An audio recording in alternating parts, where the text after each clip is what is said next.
Bueno, muy buenos días con todos, con todas y todes. Gracias por acompañarnos esta mañana. El tema que discutiremos hoy es movimientos regionales y la agenda descentralista. Y para eso nos acompaña José Luis Ramos y Elan Vera, quienes nos comentarán sobre el peso político de los movimientos regionales y pueden impulsar una agenda descentralista sin que tendría que tener esta agenda.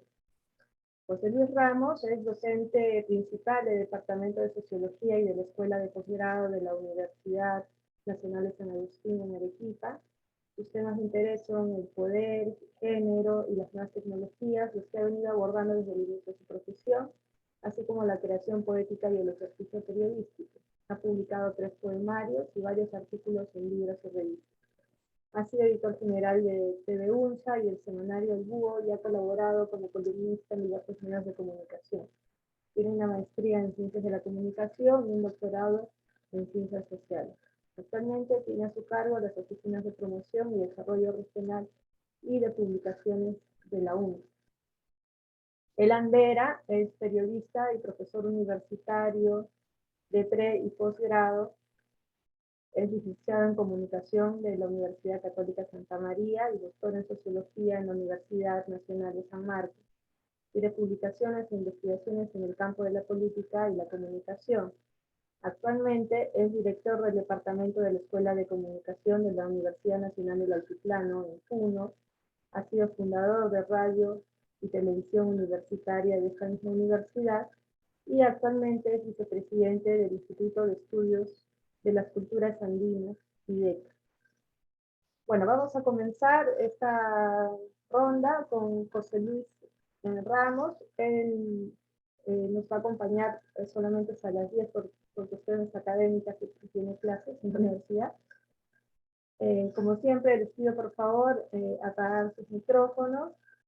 Tras la exposición de José Luis vamos a hacer la primera ronda de preguntas y después ya vendrá Elan Vera también con su exposición. Muchas gracias y adelante, José Luis. Muchísimas gracias por la invitación. Para mí realmente es emocionante e importante compartir con ustedes esta conversación sobre este asunto de los movimientos regionales y la imagen. Tuve algunos inconvenientes. Me he conectado desde 2 cuentas por si es que en alguna falla podamos conectarnos a través de la otra. Bueno, empecemos entonces.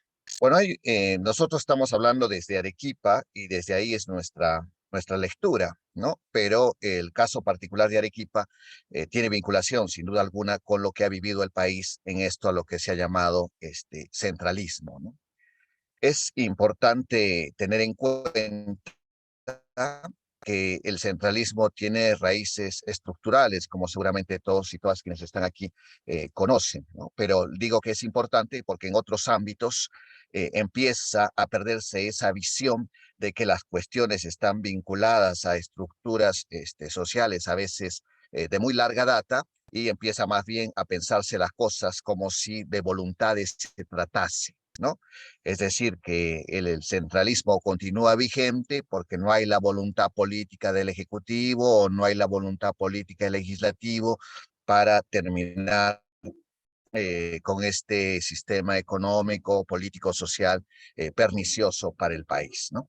Pero por ello creo que es importante recordar las cuestiones estructurales, ¿no? Nuestro país nace de lo que fue el Virreinato del Perú, y el Virreinato del Perú pues fue un espacio de producción económica, social, cultural, etcétera, pero vinculado a la metrópoli, ¿no? Y su vinculación era por el Océano Pacífico, por eso es que allí se ubica Lima, ¿no? Entonces ya desde el nacimiento del virreinato estamos ante una estructura pensada en una vinculación hacia la metrópoli, y esta vinculación le da un papel muy importante a lo que luego va a ser la capital del Perú. Cuando llega la República, no hay una revolución en el sentido de una transformación profunda de las estructuras sociales, sino más bien solo el rompimiento del vínculo con la metrópoli, un rompimiento que no se da en todas las esferas, si recordamos a Mariátegui y su categoría del colonialismo supérstite, y entonces vamos a tener que el centralismo, estructuralmente hablando, continúa intacto. Aquí creo que es importante tener en cuenta que el modelo virreinal y que va a continuar en la República tiene no solo una división social respecto a clases, ¿no?, sino que también la categoría raza va a jugar un papel fundamental, como ya Aníbal Quijano se encargó de explicarnos ampliamente, ¿no? Entonces, se le suele llamar un Perú profundo, un Perú real y un Perú oficial, o el Perú de criollo, y este último término creo que sería el más exacto porque nos remite no a un Perú profundo, sino a un Perú indígena, ¿no? Y lo indígena, como sabemos, desde el inicio del virreinato y hasta el día de hoy, siempre ha sido despreciado, ¿no? Entonces, si tenemos una geografía en particular que hace difícil la vinculación, la conexión entre las regiones de la sierra, de la selva, con las de la costa y en especial con las de Lima, hay al mismo tiempo un desinterés por establecer esa conexión, a no ser que sea para la extracción de recursos que luego van a ser valiosos para la capital, con el resto del país, porque es un país de indios, ¿no? Entonces, este componente racial creo que es muy importante para entender cómo se va dando el centralismo, cómo se construye el centralismo en el Perú y cómo a partir de la República esto sigue jugando un papel determinante. Bueno, eso genera un país tremendamente desigual, ¿no? Cuyas desigualdades hasta el momento no han podido ser revertidas, ¿no? Entonces tenemos una Lima que concentra población, recursos, etcétera, y un resto del país que más bien carece de los mismos, ¿no? Y en algunos casos esas carencias son gigantescas, ¿no? La guerra interna que vivió el país a partir de 1980 eh, probablemente eh, lo único, no podríamos decir positivo, pero sí podríamos decir que tuvo una consecuencia interesante en el hecho de que evidenció esas tremendas desigualdades, esas tremendas carencias. Recordemos que hasta antes de los 80, las regiones de la costa en el Perú actuaban como que no existiera la sierra, como que no existiera la selva. De hecho, incluso desconocían los nombres de esos lugares geográficos que luego iban apareciendo en los titulares, en las primeras planas de los periódicos, dando cuenta de las masacres que se cometían allí, ¿no? Su partida de nacimiento de esos pueblos en realidad llegó junto con su acta de defunción, pero de alguna forma el llamado Perú oficial, el Perú limeño, cobró constancia, tomó constancia de que ese otro Perú también existía. Lo que pasó en la segunda vuelta electoral de estas últimas de estos últimos comicios generales, nos demuestra también que todavía hay mucho que trabajar allí, ¿no? Recordemos la cantidad de publicaciones por redes sociales que señalaban pues que quien más sufrió el accionar de Sendero Luminoso, quien más sufrió con el terrorismo en el Perú fue Lima, ¿no? Y la mayor masacre fue Tarata, ¿no? E incluso se señalaba que los ayacuchanos pues no sabían cómo había sido el terrorismo y por eso votaron como votaron. Ya sabemos la campaña electoral que se dio para vincular a Perú Libre con el senderismo, ¿no? Entonces, es evidente que a pesar de que se mostró un Perú en esta guerra interna, no fue con la suficiente fuerza y contundencia para tomar verdadera conciencia de su existencia. Bueno, el Fondo Monetario Internacional también a raíz de estas elecciones generales expresó su preocupación por el hecho, así lo dijeron sus funcionarios, que Lima parecía Nueva York y el surandino parecía Haití, ¿no? Que ese era nuestro país. Bueno, esta desigualdad que, como decía, una agenda descentralista. Se ve en el centralismo las causas de esa desigualdad, de ese condenar a enormes extensiones del país a el atraso, el subdesarrollo, la pobreza, etcétera, ¿no? Entonces, lo importante aquí creo que es que esta agenda descentralista se piensa como un cambio radical en el país, ¿no? Estamos hablando de hace 100 años, ¿no? Una transformación de las estructuras que conforman nuestro país para que su desarrollo sea más armónico, para que se integre al desarrollo o se proponga un desarrollo de nuevo tipo, el caso de Mariátegui, que incluya a estas regiones marcadas, caracterizadas por gran presencia indígena. Bueno, a partir de allí, lo que eh, se le dio mayor relevancia fue al hecho del papel del Estado para intentar paliar estas desigualdades y motivar proyectos de desarrollo, impulsos de desarrollo en estas regiones que carecían de los mismos, ¿no? Entonces va a llegar Velasco, el modelo estadocéntrico, ¿no? Ya desde antes de Velasco se hablaba de la inversión estatal o la promoción en base a políticas tributarias para promover la economía en estas zonas donde estaba pues bastante deprimida.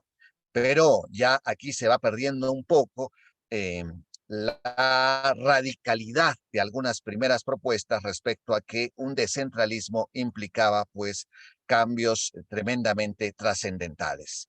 Con la llegada del neoliberalismo al Perú en los 90, se elimina la interferencia, entre comillas, del Estado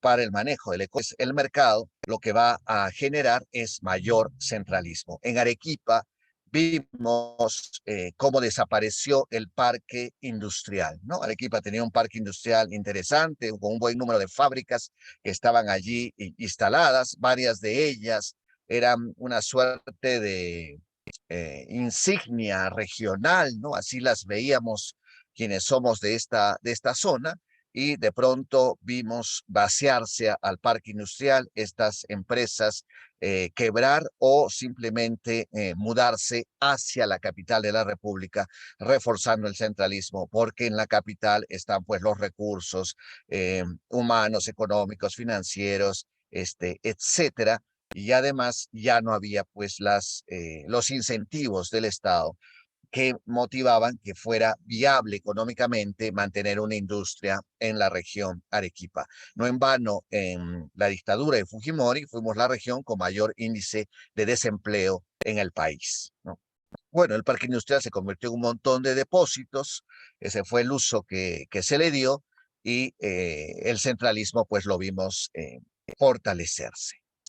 Bueno, acompañado de esto, y esta es la segunda parte de la exposición que se me ha solicitado para ver el asunto de los movimientos regionales, acompañado de esto, en el primer gobierno de Alan García se plantea un proyecto de descentralización, pero aquí lo quiero rescatar porque eso es lo que se mantiene hasta ahora, o quiero más bien remarcar más que rescatar, porque lo que se mantiene hasta ahora es que se piense el proceso de regionalización como un asunto de decisión política respecto a la creación de las regiones. Es decir, que depende del Ejecutivo o del Legislativo cómo se crean las regiones, como si éstas ya no existieran, ¿no? Las regiones ya están allí, y no me refiero a los límites con otras provincias, con otros departamentos, ¿no?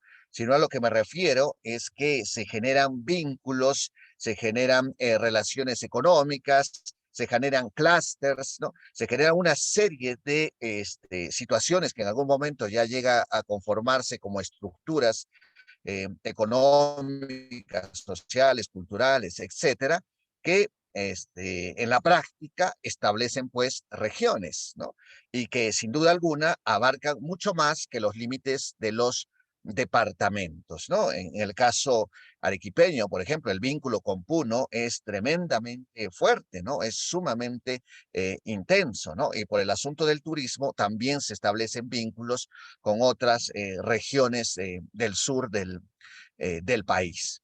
Bueno, pero como recordamos, en este primer gobierno de Alan García, lo que se hace para delimitar las regiones son los cálculos respecto a en cuáles podrían resultar ganadores ciertos partidos políticos. Así, en el Congreso se negocia la conformación de las regiones no pensando en estos vínculos económicos, sociales, culturales, etcétera, que ya existen en algunos casos desde hacía mucho, sino que se calcula cómo se conformarían las regiones para que el APRA, por ejemplo, pueda ganar las elecciones en el norte o para que ciertos otros partidos puedan ganarlas en otras zonas del país, ¿no?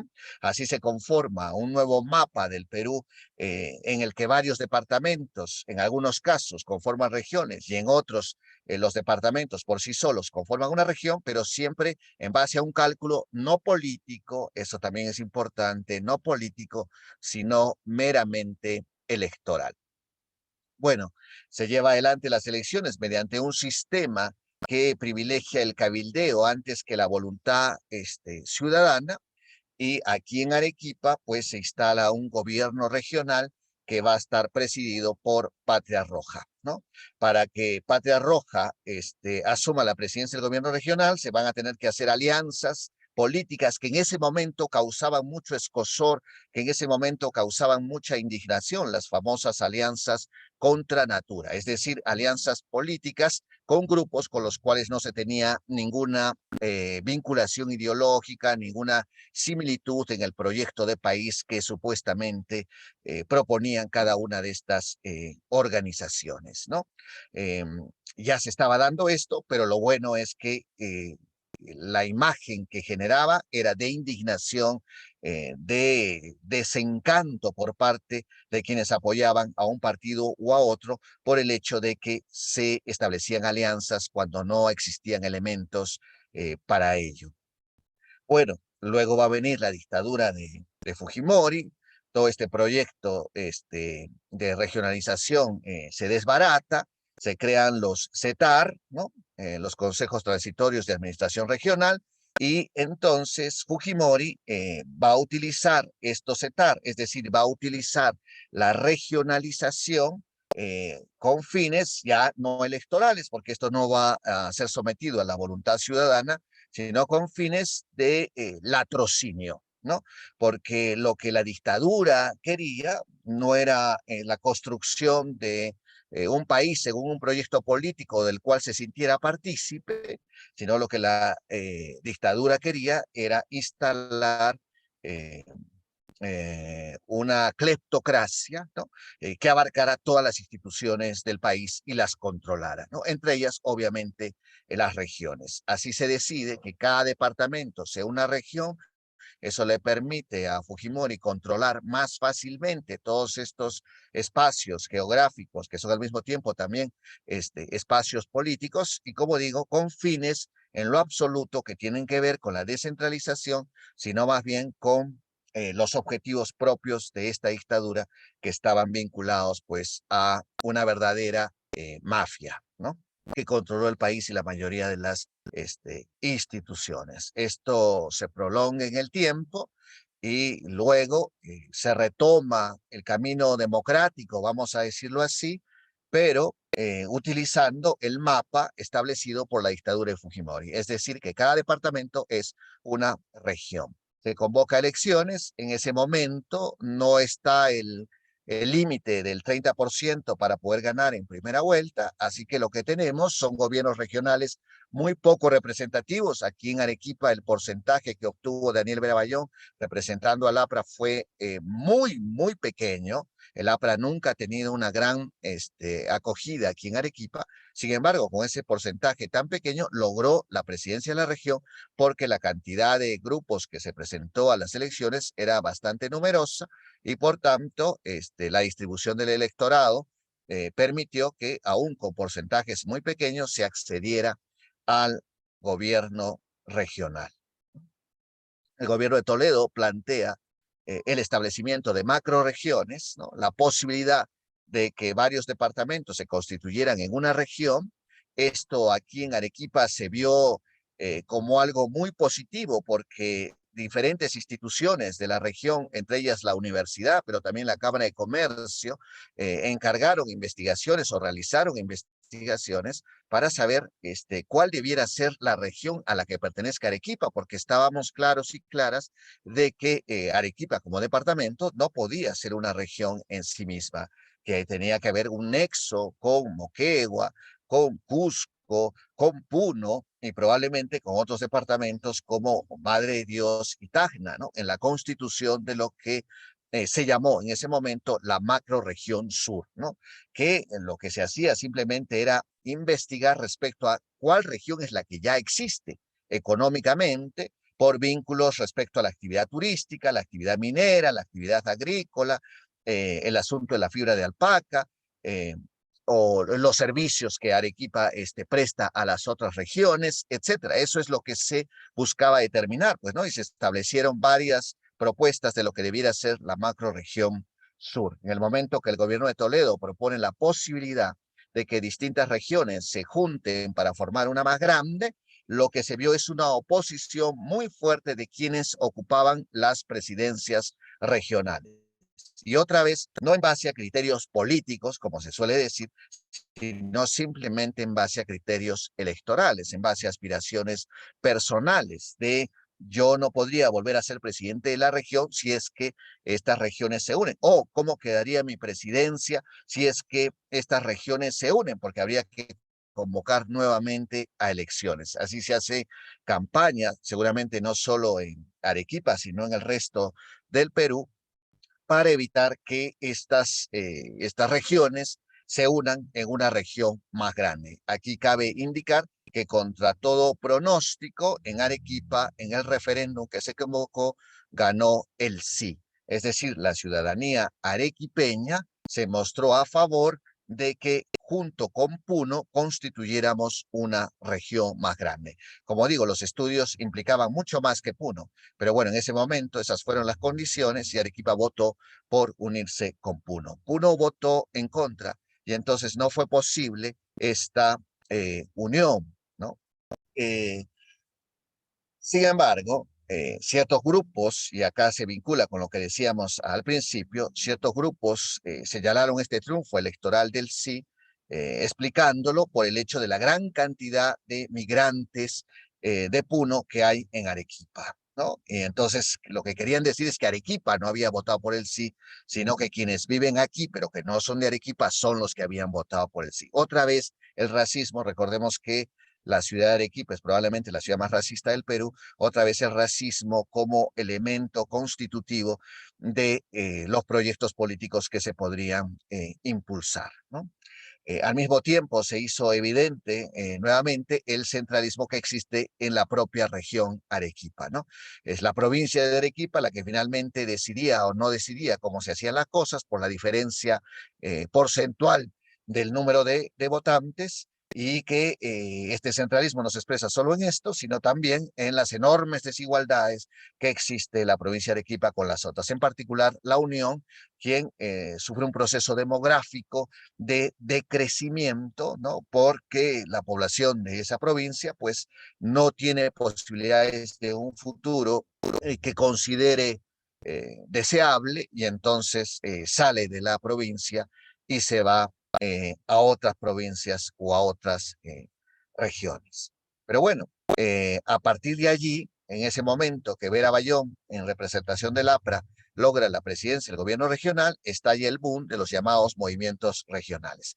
Y aquí lo que quiero relevar es el hecho de que estos movimientos regionales no nacen como movimientos políticos, ¿sí?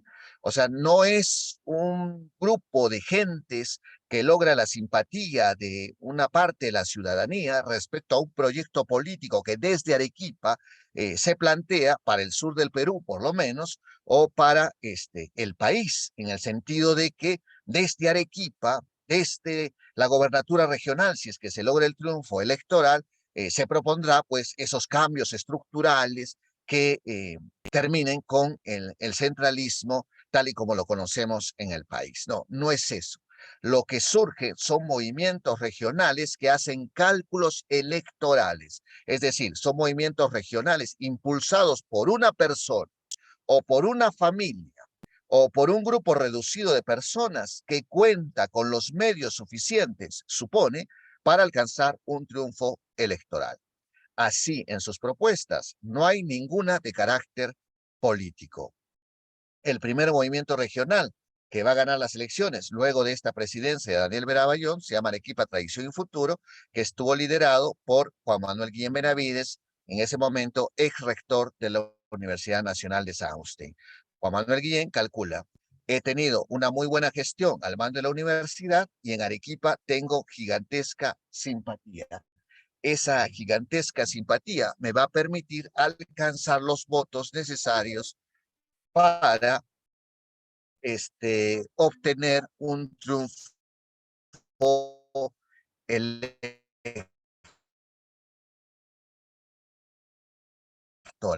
Eh, en un primer momento fue alcalde, no solo presenta lista para la alcaldía provincial, sino presenta lista para todas las alcaldías distritales, y su movimiento genera una cantidad de votación como nunca antes se vio, arrasa en la alcaldía provincial y no obtiene una sola alcaldía distrital. Entonces es evidente que la ciudadanía no vota por Arequipa Tradición y Futuro y por lo que esta agrupación representa, sino que vota por la figura de Juan Manuel Guillén, por él, ¿no? Eh, Luego él postula al gobierno regional, como decíamos, gana estas elecciones. De hecho, no postula cuando gana Daniel Verabayón, porque si lo hubiera hecho, le hubiera ganado, cumpliendo una promesa que hizo cuando era alcalde de que no iba a postular, perdón, al gobierno regional. Y luego, terminado su mandato en el gobierno regional, que no fue lo esperado, tampoco lo fue su mandato en la municipalidad provincial, y entonces su caudal de votos, pues, va a ser menor. Pero él dice una cosa interesante cuando está en campaña, ¿no? Él dice que cree que va a ganar porque se considera el menos malo de los candidatos que son sus adversarios. Y eso me parece tremendamente revelador. En el momento fue tomado como una anécdota, una salida de las que Juan Manuel Guillén solía tener, con un particular humor que lo caracterizaba, pero creo yo que revela bien lo que se constituyó el sistema político a nivel regional, no solo en Arequipa, sino seguramente en el resto del país, ¿no? El famoso mal menor, ¿no? Entonces, yo voy a ganar porque soy el menos malo de todos los otros candidatos. Y efectivamente gana, ¿no? Gana las elecciones, otra vez, esta vez con una alianza que implica, además de Arequipa Tradición Futuro, a otros grupos más pequeños, pero grupos que, como indicaba hace un instante, no representan proyecto político alguno, sino representan simplemente a una persona o grupo de personas que cuenta con los medios necesarios para afrontar una campaña electoral o que sabe que podría conseguir el apoyo de quienes podrían darle el financiamiento para la campaña respectiva, o el apoyo de los medios de comunicación por la simpatía que tenía respecto a ellos, como era el caso de Juan Manuel Guillén, ¿no? Termina su gobierno regional Juan Manuel Guillén, esta vez en medio de muchas denuncias, muchas irregularidades que han motivado procesos judiciales que se prolongan hasta este momento, pero él elige a una persona que será la candidata para las próximas elecciones regionales, y que es de su grupo Arequipa Tradición. Y ella efectivamente gana las elecciones por muy poco, por muy pocos votos, pero las gana, ¿no? Y otra vez, ¿cuál es el vínculo político del señor Juan Manuel Guillén con la señora Yamila Osorio? ¿Cuáles son las cuestiones ideológicas que comparten? ¿Cuál es la visión de futuro para la región, para el sur, para el país, en las que coinciden? Ninguna, ¿no? Ninguna. Entonces, ¿por qué la eligió como candidata? ¿Cuáles eran las razones por las que él consideraba que sus dos gobiernos regionales podían ser continuados en la misma lógica por la señora Yamila Osorio, ¿no? Nunca nos los explicó Juan Manuel Guillén, ¿no? se aludía a su juventud, se aludía al hecho de ser mujer y que ya era momento de dar espacio a las mujeres en la política regional, ¿no? Pero eso no son pues razones políticas. Bueno, la señora gana las elecciones, las gana, como decía, por muy pocos votos, eh, y se las gana a Javier Ismoes. ¿Y quién era Javier Ismoes? ¿No? Javier Ismoes estaba postulando a través de un vientre de alquiler, ¿no? En esos momentos, los movimientos regionales ya se han transformado en vientres de alquiler y cuando se acercaban las elecciones buscan candidatos y quienes quieren candidatear buscan vientres de alquiler, ¿no? Entonces, por lo menos en Arequipa Tradición y Futuro, la señora Yamil Osorio había tenido una larga militancia, aunque no sé si podríamos llamarlo militancia, porque ese no era un partido político, ni un grupo con ideas políticas, ¿no? En lo absoluto, pero por lo menos había un vínculo, ¿no? En el caso del señor Javier Ismodes, no existía ese vínculo con el grupo por el cual postuló y estuvo a punto de ganar las elecciones regionales. Bueno, se dio el gobierno de Yamil Osorio, con muchas falencias y ahora también acusada de corrupción por el caso del Club de la Construcción, ¿no? Proceso judicial todavía está por empezar porque está en la parte de la investigación fiscal, pero concluye y nuevamente vamos a elecciones y otra vez los movimientos regionales, esta vez con más cinismo, empiezan a captar candidatos que antes fueron los candidatos de otras agrupaciones, que ahora postularán por una agrupación diferente, por agrupaciones que antes ellos mismos descalificaron, porque según decían, eran agrupaciones que no garantizaban ninguna seriedad ni ningún proyecto realmente importante para la región, ¿no? En una especie de lotería de candidaturas, y finalmente sale ganador el señor Elmer Cáceres Jica. eh, y aquí es importante que Lima señala al señor Elmer Cáceres Jica como un representante de la izquierda, como alguien de ideas de izquierda, es lo que se ve en los noticieros limeños, y eso nos revela pues que el centralismo no solo es lo que es, sino que además implica un enorme desconocimiento de lo que ocurre en las regiones. El señor Cáceres Jica no tiene absolutamente ni una sola posición de izquierda, de hecho apoyó a Keiko Fujimori en la segunda vuelta electoral en la que se enfrentaba a Pedro Castillo, quien supuestamente en ese momento era el candidato de izquierda, ¿no? El señor Cáceres Jica se representa a sí mismo, el señor Cáceres Jica gana las elecciones con un vientre de alquiler, lo primero que ocurre es una discrepancia muy fuerte con quien le alquila el vientre de alquiler, que es su vicegobernador, pero no es una discrepancia política, no es porque pensamos que el desarrollo debe ir en este sentido o en este otro, la descentralización debe hacerse así o así, sino es una discrepancia política por cuántas gerencias me tocan, ¿no?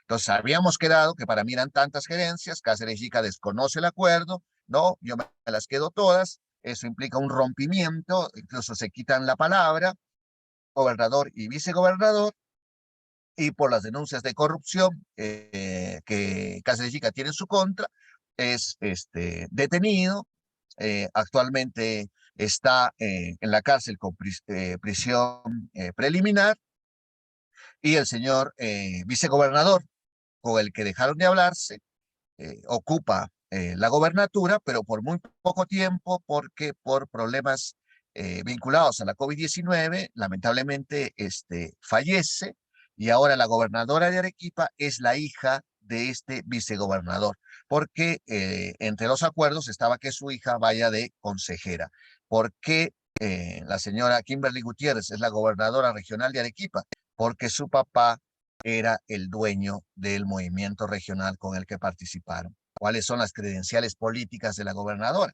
¿Cuál es su currículo? ¿Cuál es su formación política, ideológica? En absoluto, no tiene ninguna. Lo que ha motivado de que en la práctica el gobierno regional de Arequipa esté medianamente controlado, por lo menos por el APRA, ¿no?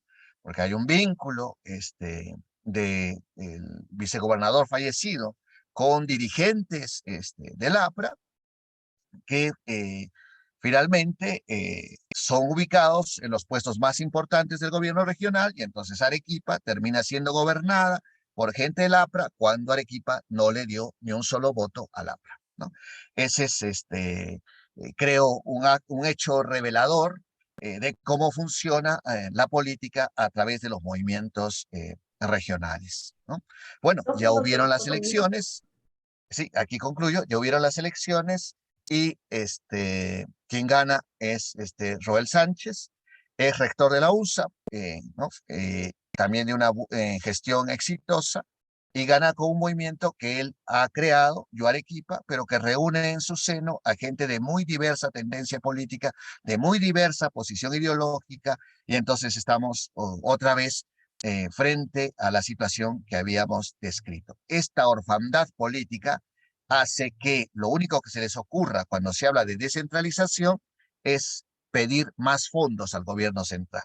Y a estas alturas creo que hay más o menos consenso que los gobiernos regionales tienen más fondos de los que pueden administrar porque llegado fin de año no han logrado gastarlos al 100% por razones que ya no podemos explicar por cuestiones de tiempo. Muchísimas gracias. Muchas gracias, José Luis. Ahora vamos a abrir una pequeña ronda de consultas y comentarios antes que te vayas, por favor. Acá tengo una consulta de Eduardo Bayón. ¿Cómo se explica que en el referéndum de 2005, donde la macro propuesta era Arequipa, Puno y Tacna, apenas el 12% de Tacna y el 26% de Puno votaran por el sí? ¿Cuáles y cómo juegan los intereses territoriales? También tengo una consulta. Eh, ¿Crees que debería acabar el ciclo de los movimientos regionales o reformarse? Y, ¿hay alguna otra consulta en sala, por favor? Si pueden levantar la mano. Una preguntita. Rodolfo. Sí, ¿qué posibilidad ve él o qué factibilidad de la conformación de la macrorregión ya en términos políticos? O sea, porque hasta ahora no hay 3 intentos fallidos en el marco de la actual legislación, incluso dar pasos a la mancomunidad del sur, ¿no? Entonces, ¿cómo ve esas posibilidades a futuro? ¿O qué posibilidades ve de que pueda irse retomando esa idea de la macrorregión sur en los movimientos políticos en las regiones, ¿no? Porque hasta ahora parece que todo el mundo mira hacia adentro, más preocupado por el día a día, en este poco desorden político que hay, ¿no? en la política. Vamos, gracias. Gracias, Rodolfo. Adelante, Jorge. Sí, buenos días con todos y todas y gracias por la presentación.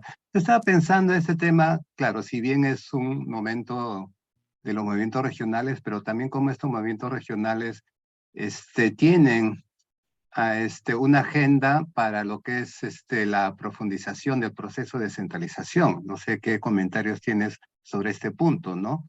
Porque pareciera, bueno, ya son casi 20 años de descentralización y no se está cumpliendo con los objetivos que se plantea en ese proceso. Obviamente hay varios intentos de descentralización, pero no sé ahí qué opinas, ¿no? Y también cómo esto se empata con lo que es el fortalecimiento de la participación ciudadana y cómo esta agenda descentralista o qué tipo de agenda se necesita para poder profundizar la centralización y sobre todo mejorar la situación de la población, ¿no? Eso, gracias. Gracias, Jorge. Bueno, José Luis, a ver si puedes responder a estas 4 interrogantes. Listo, muchísimas gracias. Se ha cortado. Entonces,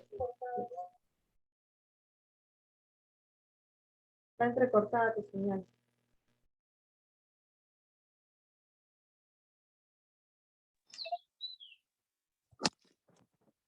vamos a recurrir a la otra señal para Ya. que no nos quedemos sin las respuestas. Bueno, les decía que todas se vinculaban y entonces creo que sí vamos a poder abordarlas todas.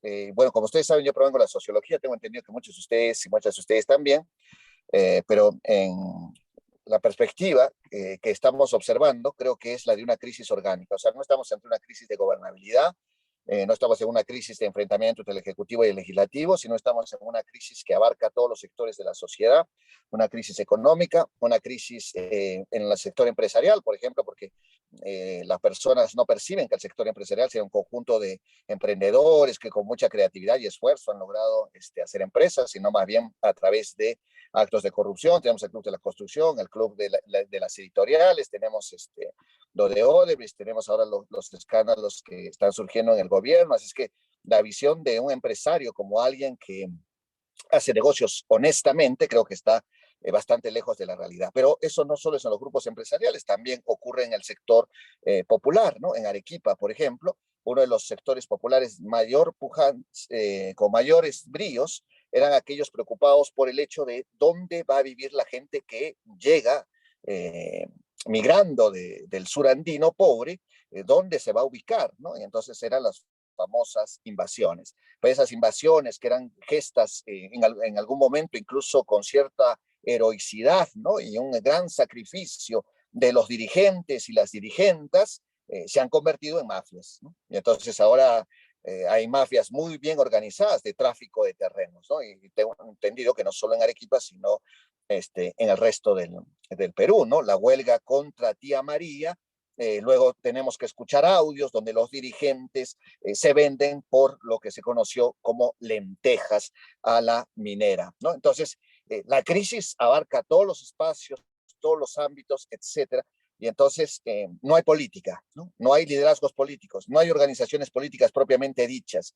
En las elecciones regionales también compiten los partidos nacionales, pero los partidos nacionales compiten con características de los movimientos regionales. Por ejemplo, ¿quién fue el candidato de Alianza por el Progreso en estas elecciones aquí en Arequipa para la alcaldía provincial? ¿Un militante de Alianza para el Progreso? No. Un conocido militante del APRA, ¿no? Que buscó dónde puedo postular. Alianza para el Progreso es un excelente vientre de alquiler, ¿no? Avanza País, ¿no? ¿Quién postuló por Avanza País en un municipio distrital en Arequipa? Un ex congresista del APRA, Arturo Valderrama, ¿no? ¿Qué tiene de vínculo? Arturo Valderrama era el ala izquierda del APRA. ¿Qué tiene de vínculo el ala izquierda del APRA con Avanza País, ¿no? Bueno, pues es que Avanza País vende o oferta o regala candidaturas, ¿no? Entonces, los partidos nacionales funcionan con la misma lógica que los movimientos regionales. Por tanto, no hay política. Si no hay política, si no hay agrupaciones políticas, si no hay liderazgos políticos, no hay planteamiento posible, viable, respecto al tema de la descentralización. No hay posibilidades de soñar en la mancomunidad del sur, porque esto que vemos en Arequipa lo vemos en el resto de las regiones. Todos están pensando, no sabemos si en dar su tiempo, dar lo mejor de ellos, en que sus nietos se sientan orgullosos porque fueron elegidos gobernadores regionales o gobernadoras regionales, o están pensando en aprovecharse del cargo, legal o ilegalmente, ¿no? Nosotros en Arequipa tenemos un alcalde que le gusta viajar mucho, ¿no? Y eso es legal, obviamente, pero eso es lo único que recordamos que ha hecho el señor alcalde en esta gestión, ¿no? Entonces aproveche el cargo legalmente, ¿no? Si es que no lo ha hecho ilegalmente, porque tiene un juicio por su alcaldía anterior en un distrito. Entonces, con esas autoridades políticas que no son políticas, nunca han dado una opinión sobre los pedidos de vacancia, nunca han dado una opinión sobre el problema del currículo escolar, nunca han dado una opinión. Cada vez que ha habido un tema candente político en el país, jamás se han pronunciado al respecto, porque ellos no hacen política, hacen bypasses, ¿no? Entonces, cuando se presentan a las elecciones, eso es lo que prometen. Voy a hacer un bypass aquí, voy a construir un hospital allá, etcétera. No plantean políticas de salud, no plantean políticas educativas, no plantean políticas de infraestructura. Lo que plantean es un conjunto de obras que la mayoría de veces no logran plasmar en la realidad. Pero si no hay política, entonces no hay posibilidades de plantear cosas realmente trascendentes. Si quien ejerce la gobernatura en estos momentos en Arequipa es una señora que está allí porque tiene un papá que creó un partido político como parte de sus empresas privadas, ¿cómo podría haber una negociación política, una conversación política con los gobernadores regionales de las regiones contiguas para plantear reformas que nos lleven a un nivel mayor de descentralización del que actualmente tenemos. No hay posibilidad, no hay ninguna posibilidad. ¿De qué podrían hablar? ¿No? No en términos políticos. Y entonces la situación es, desde mi punto de vista, bastante caótica, bastante grave. No hay una participación ciudadana tampoco motivada, creciente, ¿no? En estos momentos. Pero para terminar, la pregunta del referéndum. No se han hecho investigaciones al respecto. ¿Por qué ocurrió eso? Es muy extraño. La explicación sencilla es, los migrantes de Puno votaron a favor de unirnos con Puno. Pero eso pareciera lo lógico, pero no funciona así porque la migración puneña en Arequipa se dice a sí misma arequipeña. No se llaman a sí mismos puneños. En el Arequipazo, en el año 2002, que fue protagonizado en gran medida por los migrantes, el grito no fue Arequipa Revolución, el grito fue Arequipa Revolución, ¿sí? Es decir, había una evidencia de que quienes estaban en las calles gritando por lo que consideraban justo, ¿no? El incumplimiento de la promesa de Toledo respecto a la privatización de las empresas generadoras de energía eléctrica, quienes estaban gritando allí eran pues migrantes o hijos de migrantes, ¿no? Por tanto, no decían, Puno ha tenido que venir a Arequipa para enseñarles cómo se protesta, sino que ellos se asumían como arequipeños y arequipeñas, no en vano se nace al pie de un volcán, decían, y salían a protestar. Entonces, ¿por qué votaron a favor de unirse con Puno? Es una pregunta que aún no tiene respuesta por parte de la academia, que se ha dedicado a hacer investigaciones para revistas indexadas en lugar de hacer investigaciones que sean relevantes para la solución de los problemas de la región y del país. Gracias.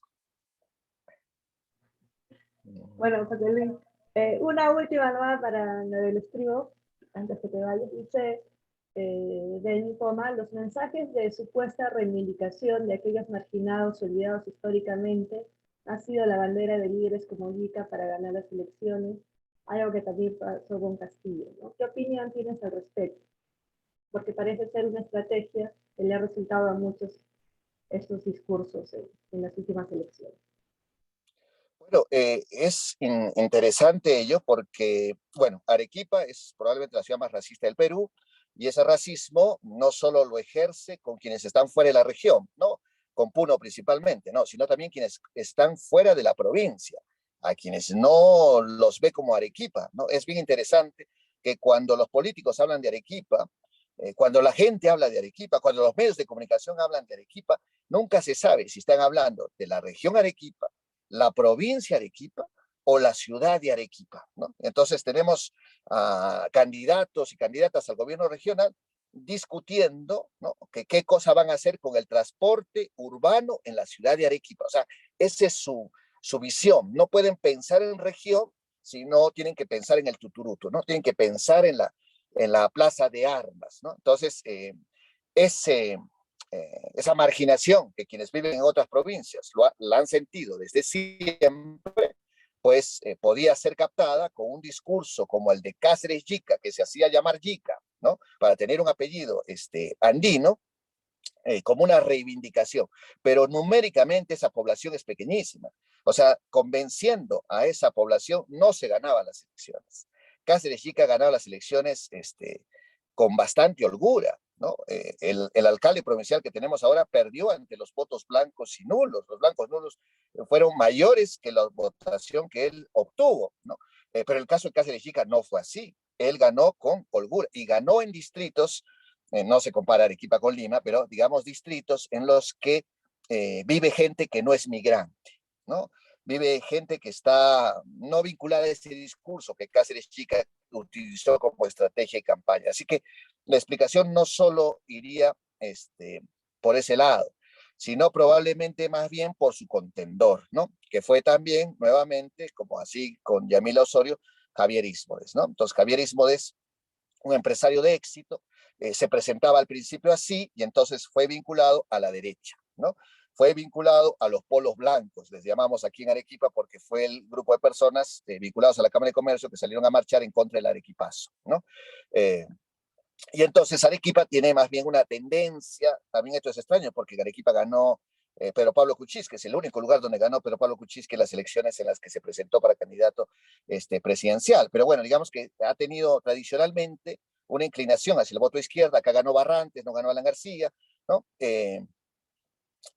Y presentando a Javier Ismodes como el candidato de la derecha, el candidato de las mineras, el candidato de esos sectores, eso podría haber hecho de que Cáceres Chica llegara a tener la votación necesaria para vencerlo, ¿no? Además, Javier Ismodes, pues, aquí le apodan la Keiko de Arequipa, ¿no? Tiene estrategias electorales que parece que no son las más adecuadas en los momentos más acuciantes de la campaña.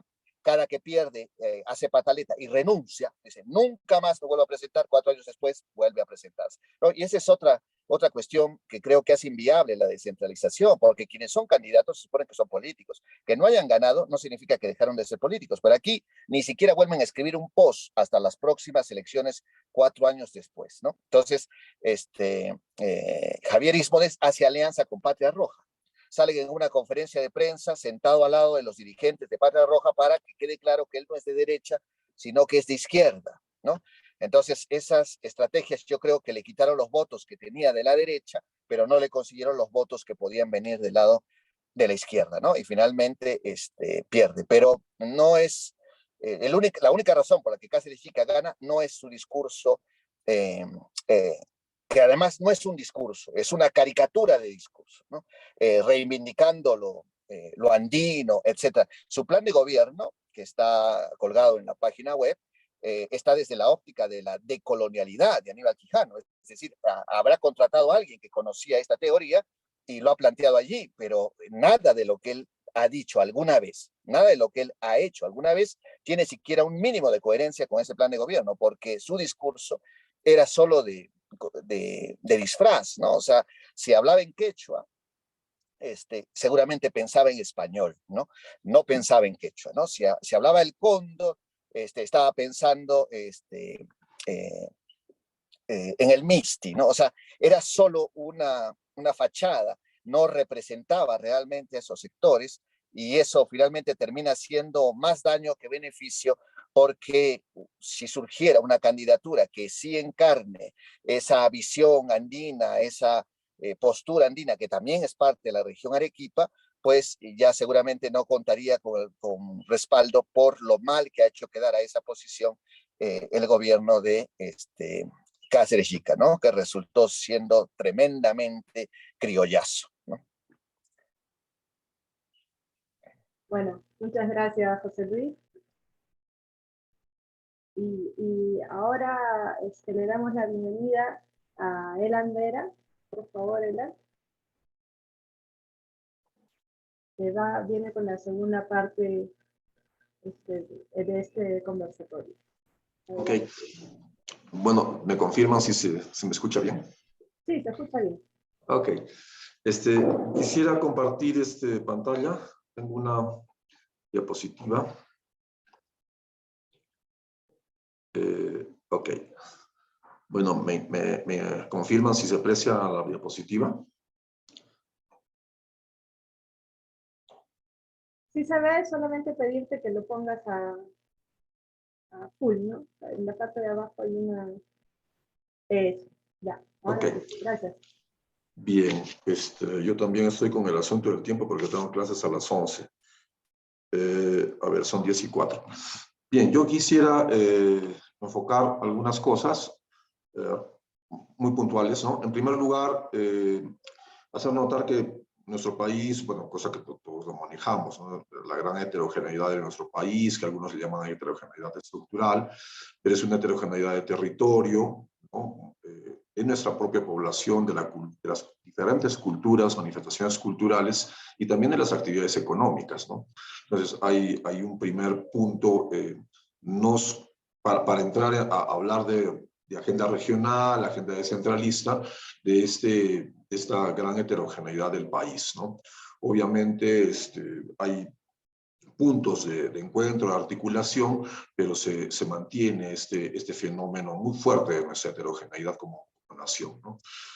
El segundo En un segundo punto quisiera referirme que cuando se habla de Puno, a veces siempre se piensa que el Puno es una región andina, altiplánica, pero Puno también es una región amazónica, ¿no? Las dos extensas provincias de la zona norte de la región son regiones amazónicas, son regiones inclusive que por ser regiones amazónicas hay actividad que tiene vinculada al cultivo ilegal de la hoja de coca. Entonces, ese segundo elemento también yo quería hacer notar, ¿no? O sea, uno no solo es la muy conocida región andina, altiplánica, sino también tiene el elemento de región amazónica que no suele ser ni atendido por el Estado Nacional, bueno, por el Estado, y incluso por los movimientos regionales, ¿no? Que a veces no tienen estrategias para el desarrollo de la zona amazónica de la región. Segundo punto. El tercer punto que quisiera hacer notar es que la realidad de la región de Puno expresa por su historia, por su cultura, por su economía, expresa esa gran dificultad que hemos tenido como país de construir una nación o de construir un nosotros nacional o un nosotros colectivo. Yo diría que un repaso a la historia política, económica y cultural de Puno, y lo que uno ve no es a Puno solamente, sino ve al Perú, y el gran impasse de construir un país a espaldas y en contra de su interior, ¿no? Entonces eso se ve y el problema de la marginación, la desigualdad, el racismo, la discriminación que existe, que es muy, digamos, como característica de la región altiplánica, ¿no? Y como ya José Luis lo mencionó, ¿no?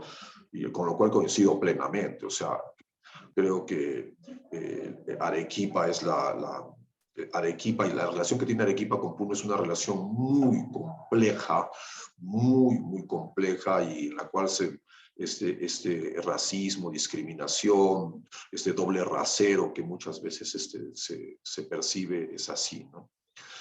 Entonces, eso como un tercer elemento así muy general, ¿no? Y el cuarto elemento es de que el espacio surandino tiene una estructura productiva muy especial, ¿no? Es una estructura vinculada a la actividad agrícola, a la actividad ganadera, una actividad agrícola y ganadera que en muchos casos sigue siendo, digamos, circunscrita en una actividades de economía de sobrevivencia. Ciertamente eso ha ido variando, ¿no? Hay espacios de mayor modernización, pero convive, digamos, estas formas productivas en el campo agrícola y ganadero que todavía corresponden a economía de sobrevivencia o de subsistencia, ¿no? En el interior, especialmente en el interior de la región, ¿no? Considerando que la región de Puno es una región que, a diferencia de otras regiones del interior, que reproducen un poco el esquema del centralismo y ese llamado colonialismo interno. En el caso de Puno, tanto la ciudad de Puno como la ciudad de Juliaca no logran alcanzar ni siquiera, aunque están por ahí, un 50% de toda la población regional. O sea, la población regional sigue habiendo o hay una especie de balance entre la población urbana y la población rural, ¿no? Que en otras regiones ya eso está marcadamente orientado hacia una vida mucho más urbana, ¿no? Y el quinto elemento en esta primera diapositiva es vinculada a la importancia que tiene en una región como la nuestra, en Puno, las actividades extractivas, ¿no?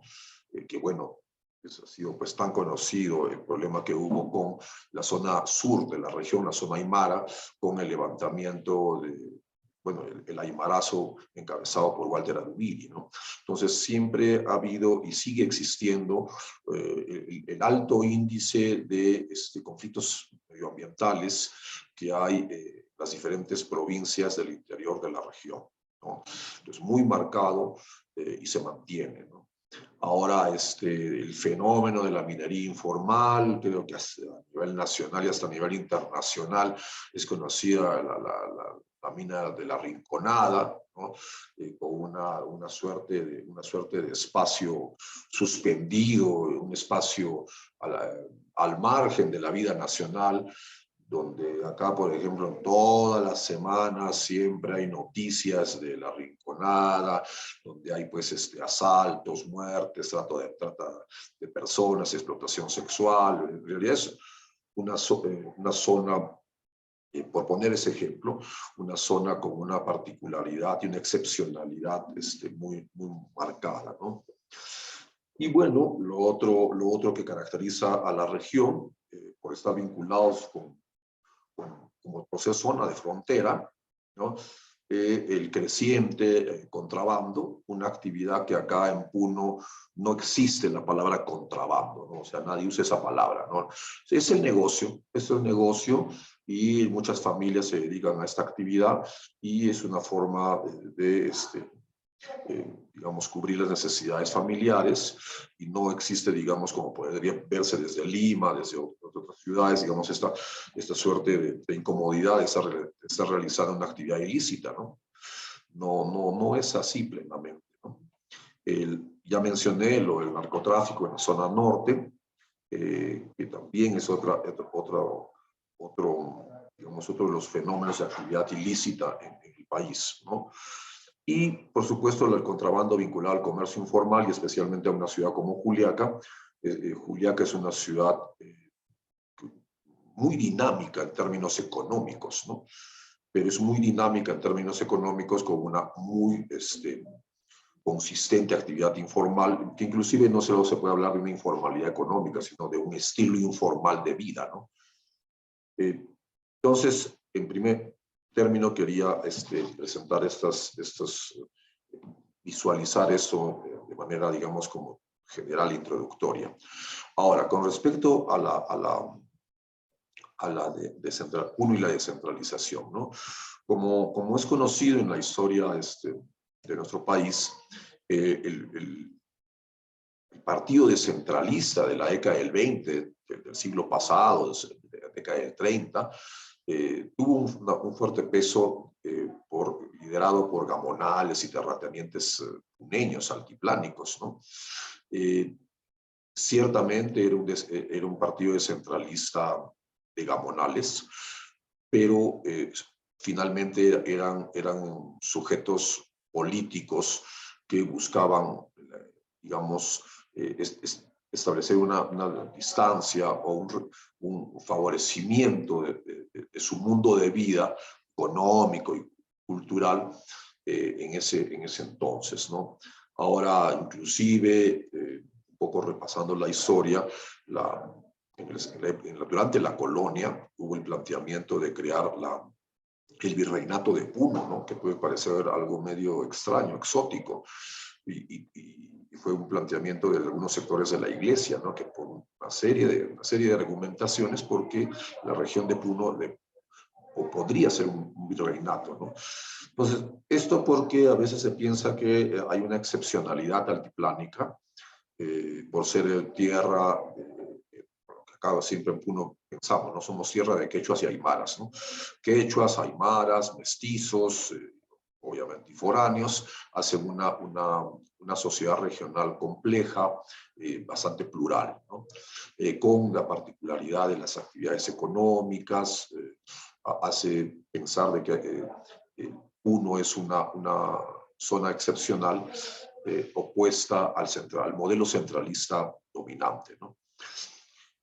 Esto lo vamos a ver luego cómo ha tenido su importancia hace 20 años con el proceso de regionalización.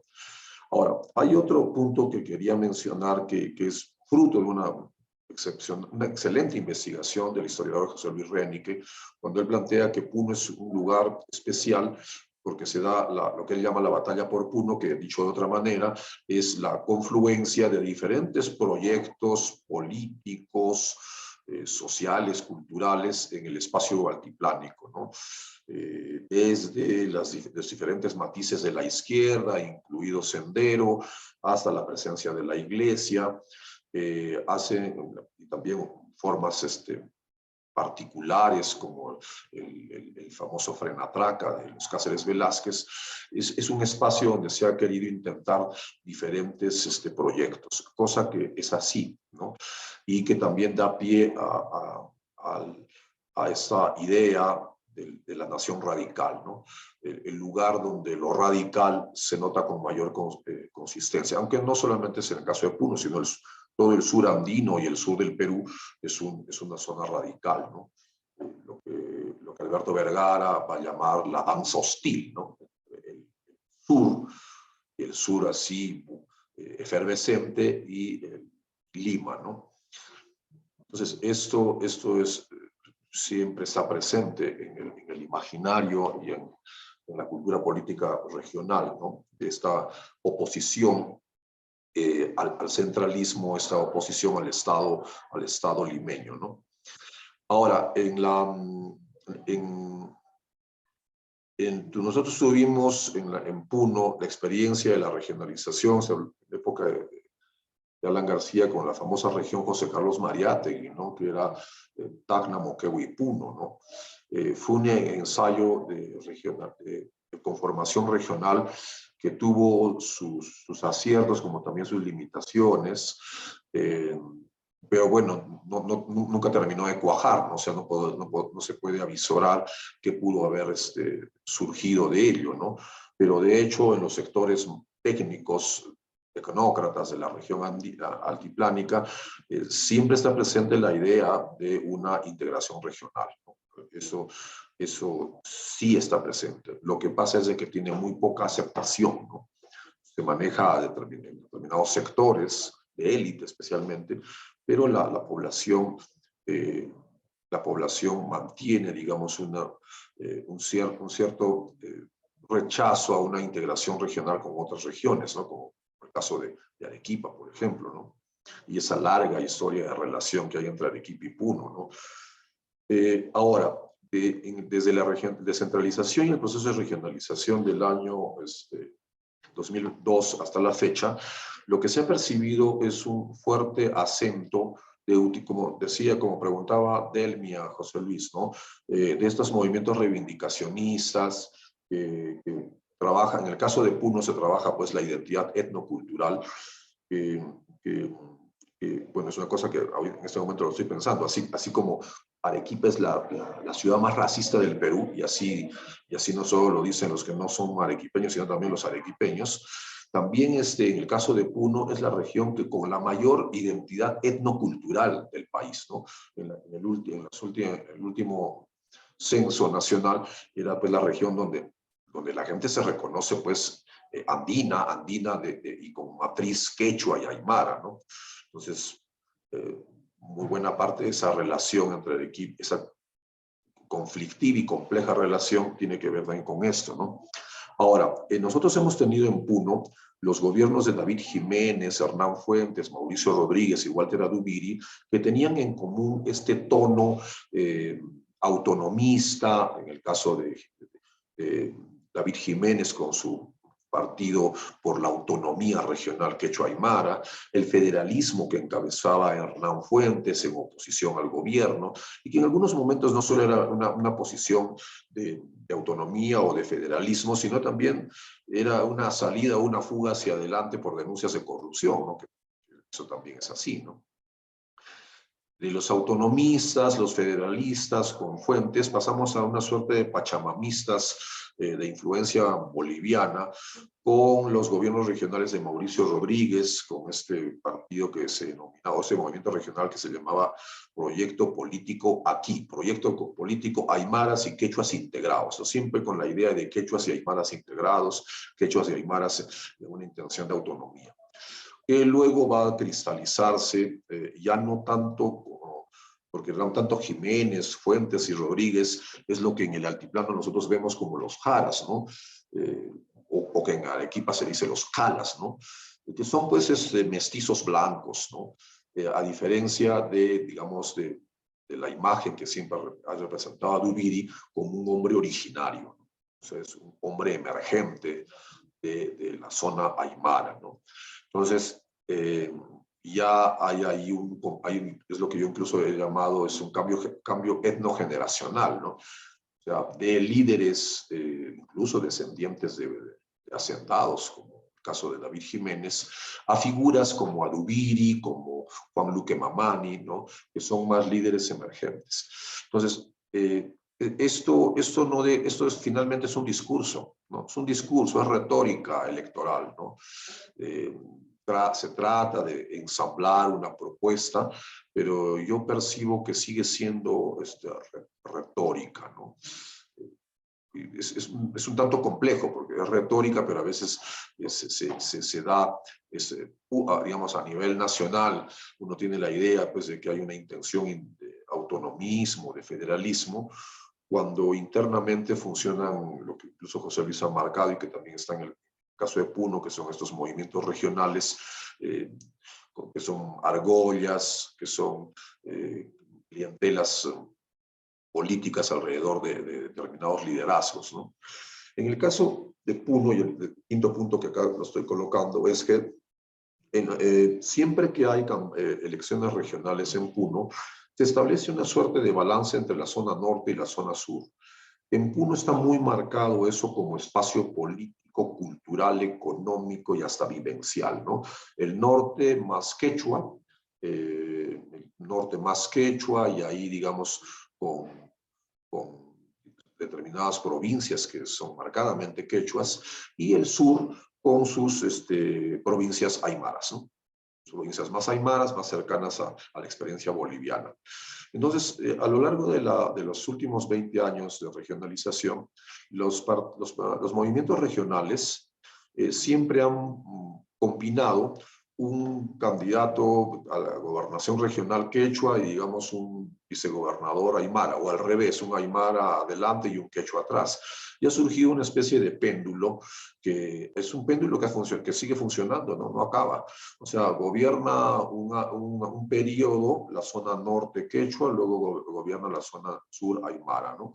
Por ejemplo, en el caso de Jiménez de la zona sur, Fuentes de la zona norte, Rodríguez de la zona sur, pese a que nació en la zona norte, pero toda su vida la hizo en la zona sur, Adubiri de la zona sur, o el caso de Juan Luque de la zona norte, porque fue ex rector de la UANCB, y Anco, que regresa un poco hacia el norte, ¿no? Porque Anco es San Carino. Entonces hay una suerte de péndulo que se da, ¿no? Y que, bueno, tiene cierta lógica, ¿no? Porque como que le toca la zona norte y luego le toca la zona sur, ¿no? Esto es muy característico, ¿no? de la región y sus dos espacios, que no solamente son espacios políticos, son espacios culturales, pero son espacios culturales de bastante integración, ¿no? En alguna ocasión se me preguntaba, y bueno, y los conflictos entre quechuas y aymaras, ¿no? Bueno, hasta donde yo tengo uso de razón, yo nunca he visto conflictos entre quechuas y aymaras, ¿no? Más bien lo que puede haber es quechuas y aymaras unidos contra el centralismo, contra las actividades extractivas, ¿no? Pero quechuas y aymaras, si bien tienen idiomas diferentes y culturas con algunos matices de diferenciación, siempre caminan juntos, ¿no? La gran experiencia de familias quechua-aymaras es muy, muy, muy interesante, ¿no? Y que algunos políticos utilizan, ¿no? Que cuando se presentan en campañas ellos indican, bueno, que su madre es quechua y su padre es aymara, ¿no? O al revés, ¿no? Entonces ese es un buen capital político, ¿no? Ahora, yo menciono esto de la modernidad andina porque dos candidatos o dos gobernadores regionales, tanto Juan Luque como ahora el actualmente elegido, Richard Anco Sonco, expresan lo que podríamos decir es una cierta distancia con estos movimientos autonomistas, federalistas, y más tienen un toque más moderno, ¿no? Bueno, moderno entre comillas, ¿no? Con la imagen de Luque y Anco especialmente, ¿no? Luque como ex rector de la Universidad de Juliaca, y Anco un ex fiscal con cierta, digamos, ascendencia y que se constituye una especie de nuevo neocacique, ¿no? Actualmente, ¿no? es un joven político, Richard Anco, ¿no? El actual electo, ¿no? Que algunos lo vinculan con el fujimorismo, pero eso habría que verlo, ¿no? Luego, ¿no? Ahora, lo que yo sí acá cierro este punto es en el sentido de que los partidos, los movimientos regionales son argollas electorales, ¿no? Y bueno, y surgen y tienen espacio en momentos preelectorales, y alrededor de estas argollas electorales, porque son argollas electorales que buscan capturar el poder regional, hay clientelas, ¿no? Siempre en la región siempre es una cosa característica, ¿no?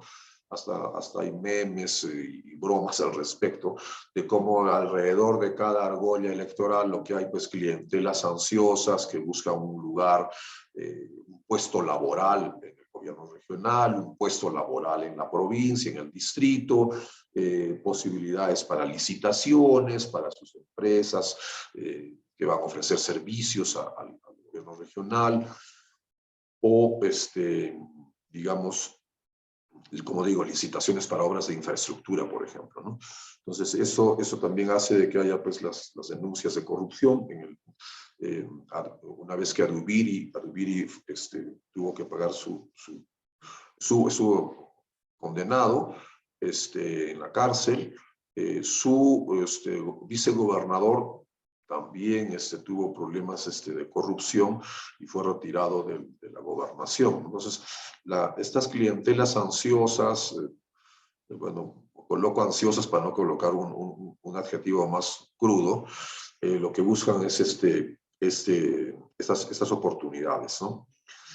Y con respecto a la agenda descentralista, yo quisiera mencionar algunos puntos. En primer lugar, por las características socioeconómicas, políticas y culturales de la región, por lo general, la administración regional no es una administración regional de grandes proyectos de envergadura, como podría ser la solución al problema de la contaminación o los hospitales, digamos, de gran complejidad, ¿no? Sino que hay una suerte de manejo localista de la región. Es decir, muchas de las obras que hacen los gobiernos regionales son obras muy puntuales que tienen que atender a distritos, ya no solo provincias, sino a distritos e incluso comunidades y zonas, ¿no? Entonces, es digamos, como que a veces uno ve, ¿no? Por ejemplo, en el portal del gobierno regional de Puno, uno ve la importancia que se le da a unas pequeñas obras de regadío, pero en toda la región, ¿no? Pero solucionando problemas muy locales, ¿no? Entonces, es notorio esto, ¿no? Muy notorio, ¿no? De que con el presupuesto regional se tiene que atender pequeñas obras en el interior, ¿no? Y como digo, eso a veces no favorece proyectos de envergadura, ¿no? Primer punto. El segundo punto es de que el problema de las actividades extractivas, ahora con la presencia digamos, en la zona norte del litio, es, digamos, un tema importante, ¿no? Que articularía a digamos, una macrorregión sur, ¿no? O una mancomunidad del sur, ¿no? Cosa que en realidad es bien difícil, porque todavía si hay una administración localista de la región, también es una política localista, ¿no? Y hay una visión localista de corto plazo, y con el mejor de los esfuerzos podría ser de mediano plazo, pero no se percibe una visión de largo plazo, o en todo caso, si es de largo plazo, vinculada, digamos, a una autonomía o una descentralización que ofrezca mayores fondos públicos, ¿no? Mayor presupuesto público, ¿no? Entonces, y esto tiene que ver con la particularidad de una región de Puno con un gran número de comunidades andinas, de comunidades campesinas andinas, que tienen un peso social, cultural y económico muy particular. Puno tiene el mayor número de comunidades campesinas reconocidas en el país, y esto es parte de la identidad regional, de la identidad cultural, de la identidad histórica de una región como Puno, ¿no? El peso que tiene el mundo rural, el mundo campesino. Y que esto se expresa, por ejemplo, cuando, yo recuerdo que cuando salió la votación que tenía el profesor Pedro Castillo en la segunda vuelta, llamaba la atención que la región donde obtuvo el mayor respaldo, incluso lugares donde ha alcanzado 80% de respaldo, 80 y hasta 90, si no me equivoco, es en Puno, ¿no? ¿Por qué Puno votó de esa manera por el profesor Pedro Castillo? Y yo siempre le he atribuido un factor preciso, ¿no? El profesor Pedro Castillo es un profesor rural, ¿no? Es un profesor rural y para el puneño, así sea puneño de la ciudad de Puno, de la ciudad de Juliaca o del interior, el que haya un candidato rural o la posibilidad de que un presidente pueda hacer emerger del mundo rural es un gran motivo de identificación, ¿no?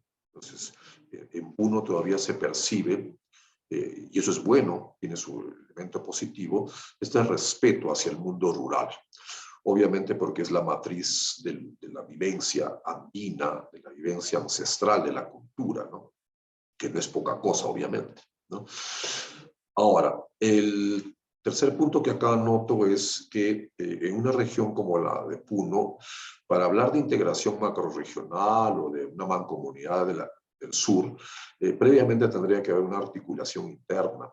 Y me parece que esa es una agenda previa en una región como Puno, ¿no? La articulación no solamente entre la zona norte y sur, que ya existe, digamos, entre quechuas y aymaras, sino una articulación con actividades productivas, actividades de comercio, el turismo, que es muy importante, particularmente en la provincia, bueno, no en la provincia, en la ciudad de Puno, ¿no? Y cosa que también coincido con José Luis, ¿no? Que cuando se habla de Puno, hay personas que cuando se habla de Puno están pensando en la ciudad de Puno, y finalmente nunca ha dejado de ser la ciudad señorial, una ciudad señorial andina, ¿no? Y otra cosa es hablar de la provincia de Puno, que es una provincia que tiene una gran cantidad de distritos rurales, y otra cosa es hablar de la región de Puno, ¿no? Entonces ahí hay un asunto incluso de discurso muy interesante, ¿no? ¿A qué aludimos cuando nos referimos a Puno? A la señorial ciudad de Puno, a la provincia de Puno o a la región de Puno, ¿no?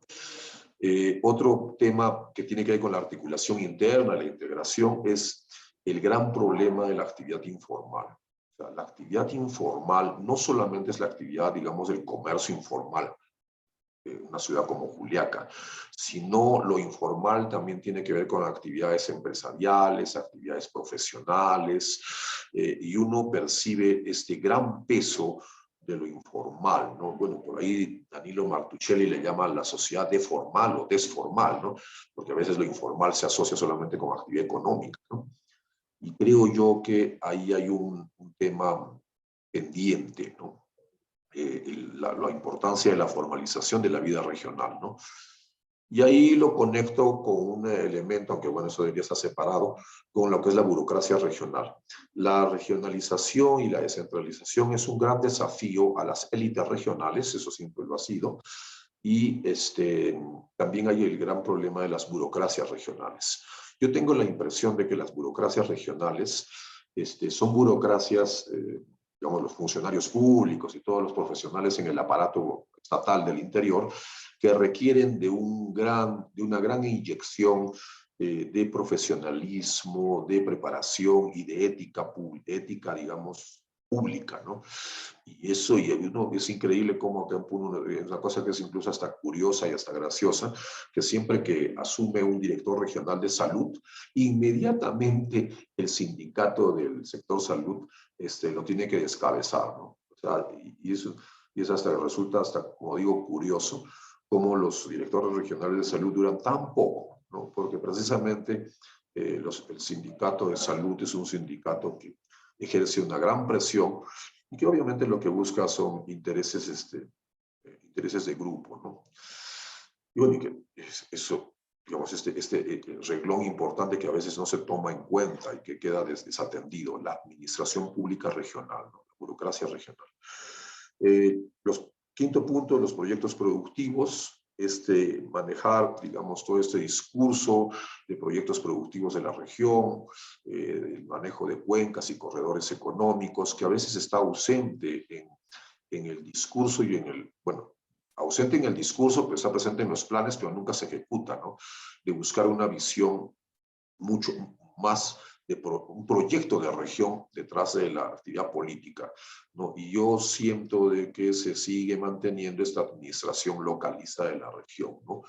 En un tono un poco, pues, de un estado, digamos, que asigna, digamos, obras para solucionar problemas muy coyunturales, ¿no? Y no en una visión grande.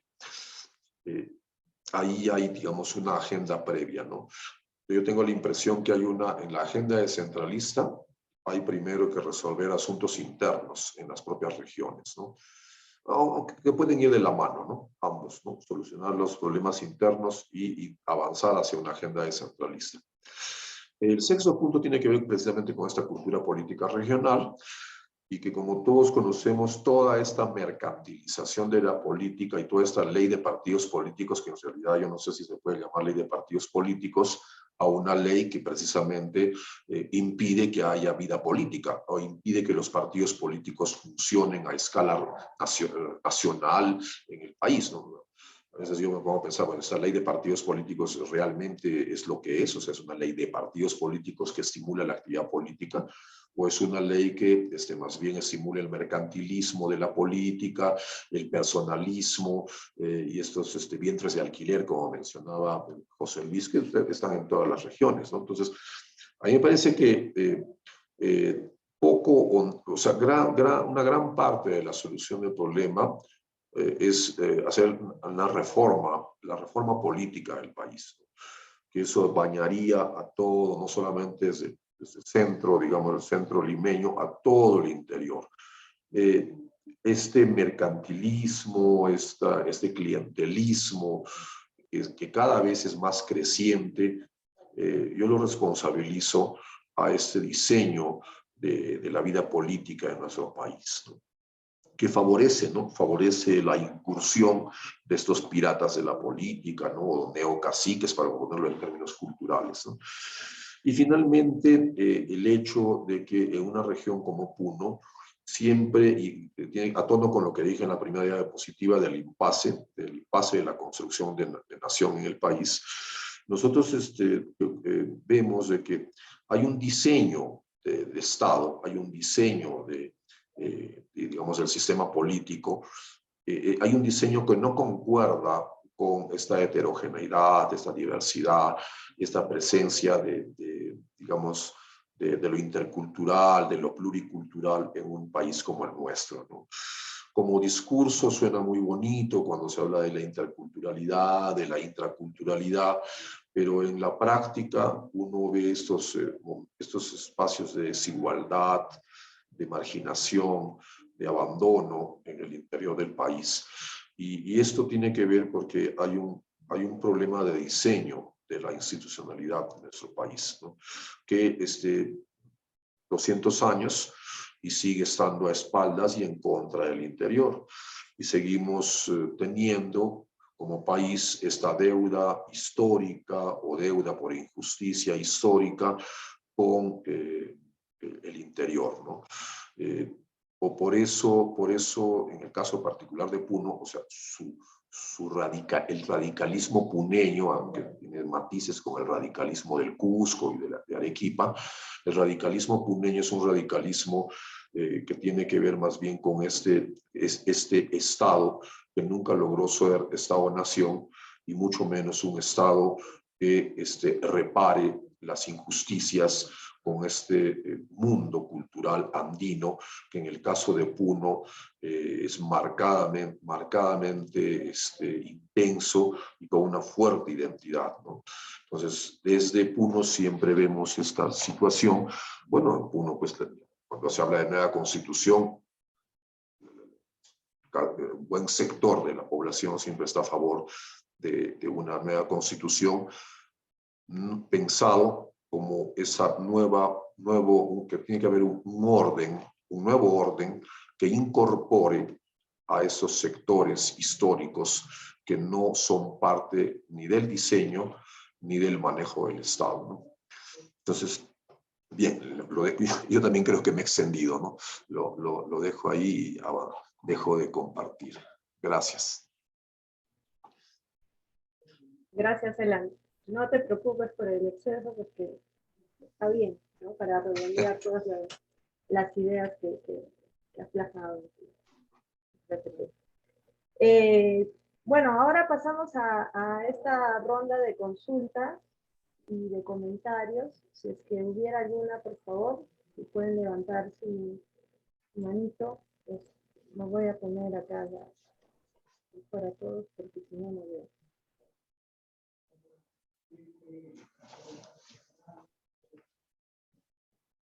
Bueno, nos has dejado mudos a todos.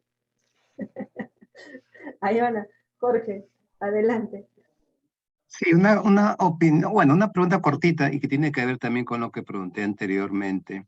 Y esto es la preocupación por este tema interesante, lo que es la agenda descentralista, pero hasta qué punto esta agenda descentralista es interiorizada por la población, ¿no?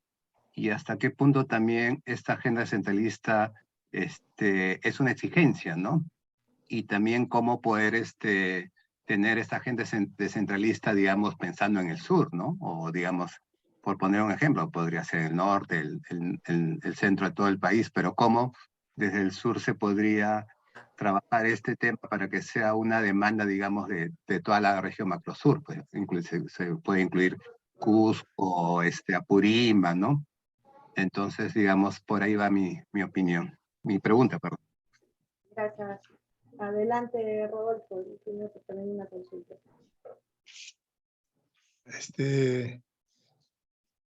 Importante la mirada desde Puno, ¿no? El componente cultural es clave en lo que es el proceso interno en Puno. Pero ahora yo quería hacer más bien una mención al tema más bien macro regional. O sea, nosotros tenemos, en el caso de grandes proyectos, mencionó el tema del turismo, ¿no? Que es un circuito, una actividad que realmente nos articula a todo el sur, o fundamentalmente, por ejemplo, el caso de Cusco, Puno, Arequipa, ¿no? Ahí hay un eje importante de articulación, de movimiento de turistas, las rutas. Ahora, con todo el desarrollo vial que ha habido en los últimos tiempos, esos niveles de articulación que en el caso del Macrosur es histórico en el sentido de lo que produjo el ferrocarril, ¿no? Desde fines del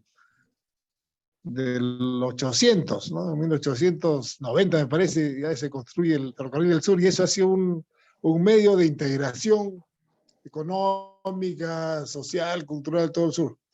Pero ahora tenemos algunos casos que a mí me parece emblemático, el caso del gasoducto, ¿no? Cómo es percibido desde Puno un proyecto que debiera también fortalecer a toda la macro región en el sentido de tener un recurso para dinamizar la economía en su conjunto, ¿no? Energía barata, etcétera, etcétera, resolver los problemas que hay hasta en todo el altiplano en temas de las condiciones de vivienda, etcétera. Pero ahí las autoridades no han hecho nada en relación a este proyecto. Nosotros acá con varias ONGs hicimos en algún momento una consulta a todos los gobernadores regionales, formalmente, así, qué habían hecho sobre y cuál era su propuesta en relación al proyecto del gasoducto. Nadie respondió, ¿no? Y lo que hemos visto es eso. O sea, Cusco está feliz con el canon del gas, recibe muchos recursos, de vez en cuando anda reclamando de la planta de fraccionamiento que se les ofreció, pero el sur tenemos el problema no hemos sido capaces de unirnos. Entonces, en relación a estas actividades, ¿cómo ve esa posibilidad de que sea un factor de cohesión a futuro? Gracias. Gracias, Rodolfo. Adelante, Ellen. Ya. Mira, primero con respecto a la preocupación de Jorge, ¿no? Bueno, y no solamente es un problema del sur, de Puno, es también de nuestro país, ¿no? Como todos sabemos, gran parte de nuestra población, cuando hay elecciones, decide su voto en la cola de votación, ¿no? Entonces, y esto es una preocupación muy fuerte, ¿no? Yo quisiera mencionar, digamos, a propósito de eso, estaba en el curso que llevo con mis alumnos, hicieron un reporte de observación y contaban una experiencia en una zona, acá dentro de la provincia, un distrito de la provincia, un distrito rural de la provincia de Puno, de cómo un día antes de las elecciones había que cuidar el voto, la protección del voto, el cuidado del voto. Incluso uno suena muy interesante el cuidado del voto un día antes, ¿no? ¿Y cuál es el cuidado del voto? De que una noche antes del domingo de las elecciones, los candidatos a la alcaldía hacían vigilia con la finalidad de evitar que haya visitas de los candidatos en las noches a las familias extensas, ¿no? Y cuenta mi informante de que su candidato se disfrazó de mujer andina para ingresar a la vivienda de una familia extensa, una familia que tenía un gran número de integrantes en la familia, y entró vestido de mujer andina, ofreciendo principalmente coca, ¿no? Ofreciendo coca y algunos víveres, ¿no? Pero principalmente coca, ¿no? Porque es una cosa muy simbólica. Recibir de obsequio la coca tiene un potencial que no solo es cultural, sino hasta espiritual, ¿no? El obsequio de la coca tiene un valor muy fuerte.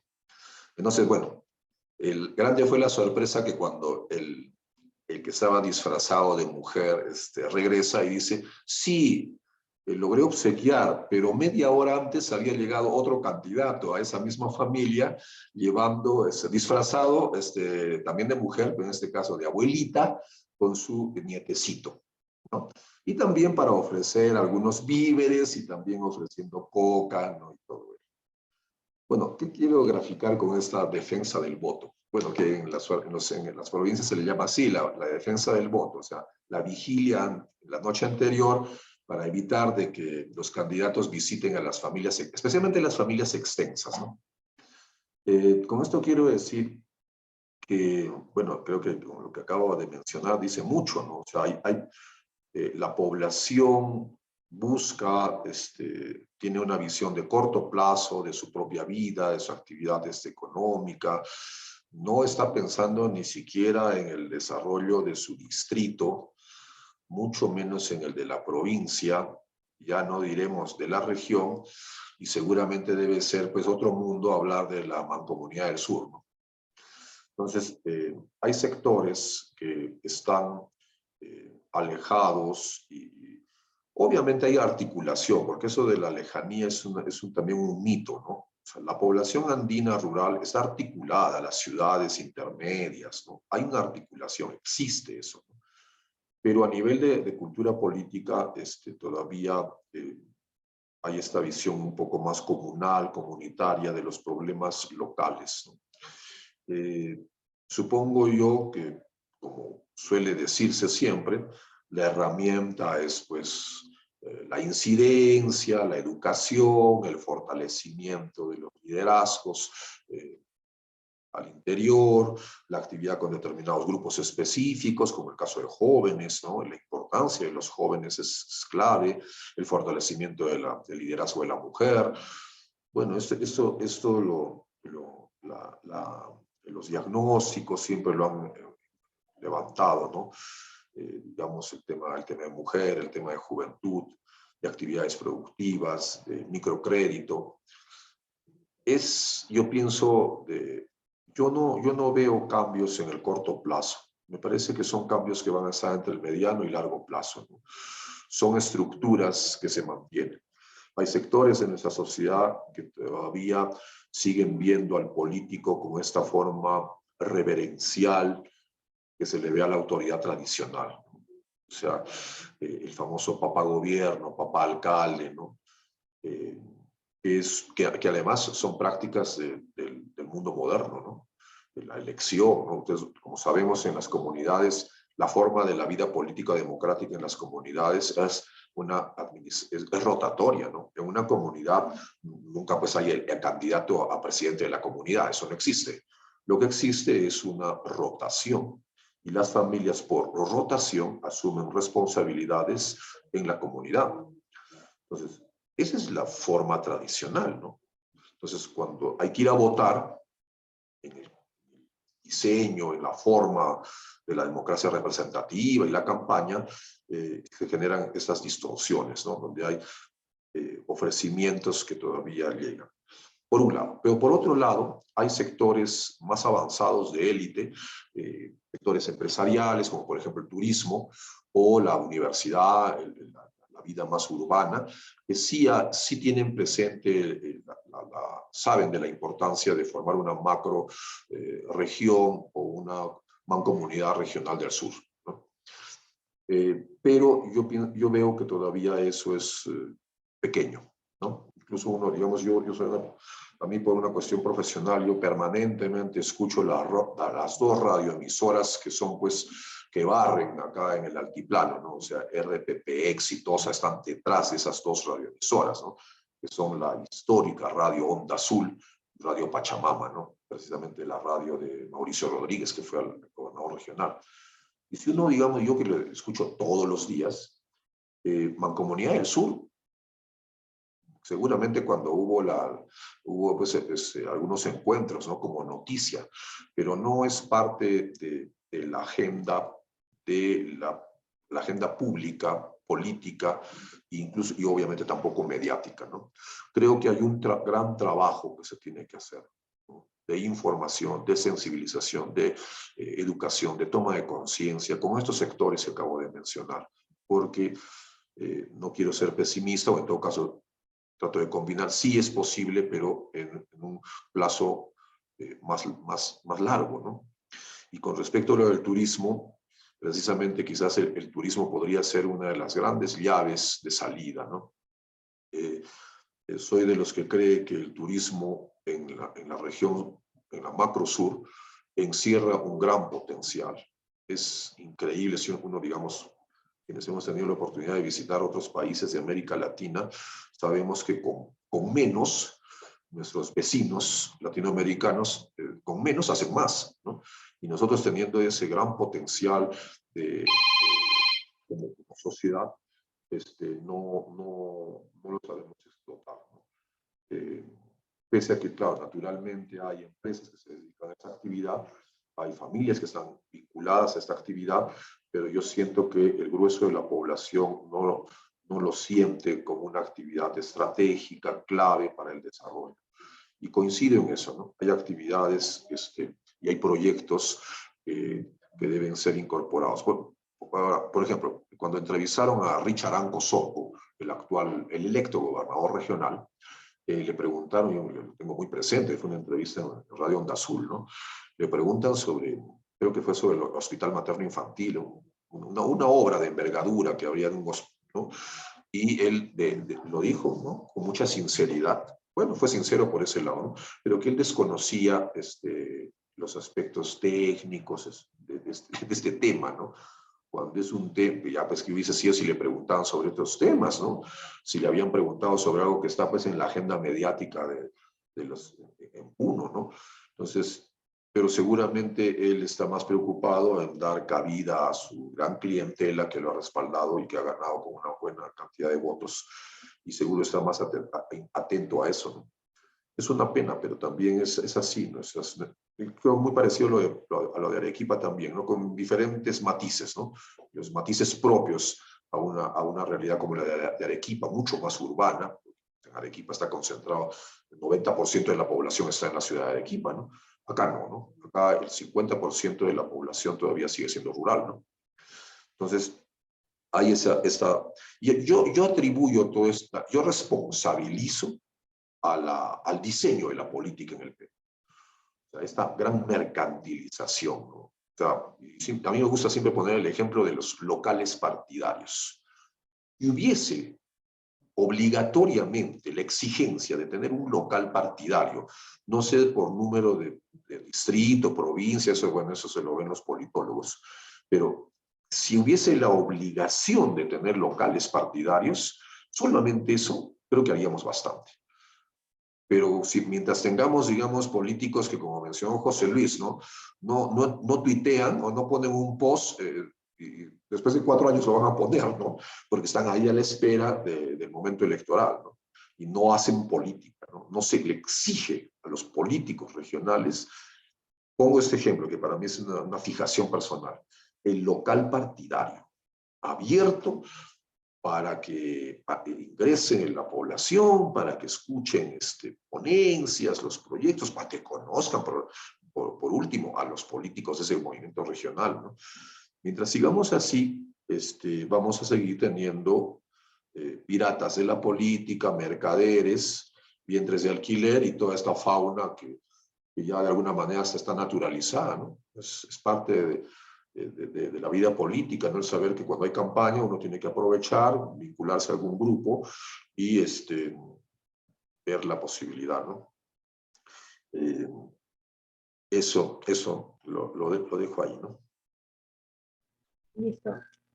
Antes que te vayas, por favor, solamente una última consulta de Mario y ya te puedes ir a tus clases. Mario, adelante.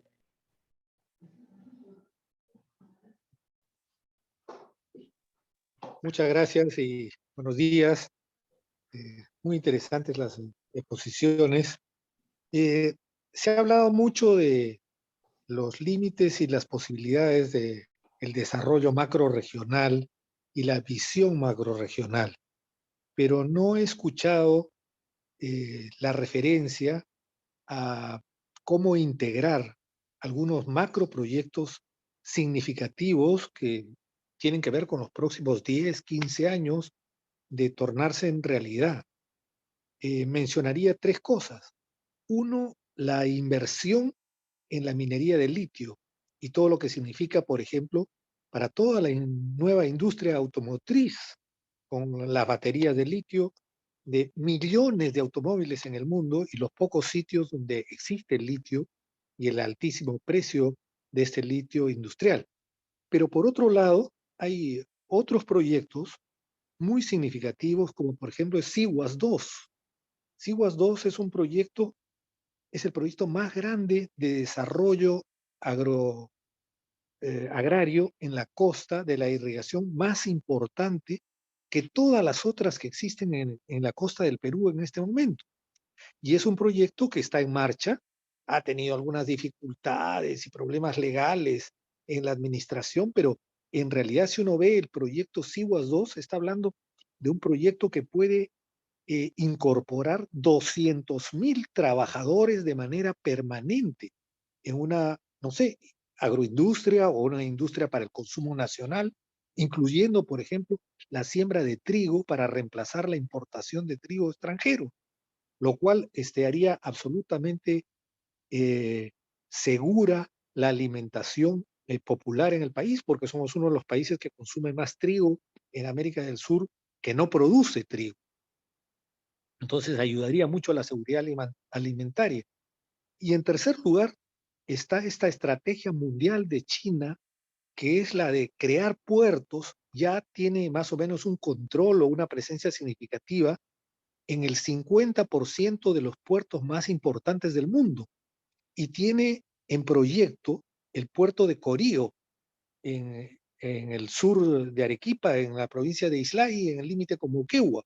Estamos hablando de un proyecto de más de 1.500 millones de dólares que sería invertido por China directamente y que por supuesto va a generar trabajo en toda la región macro sur de nuestro país.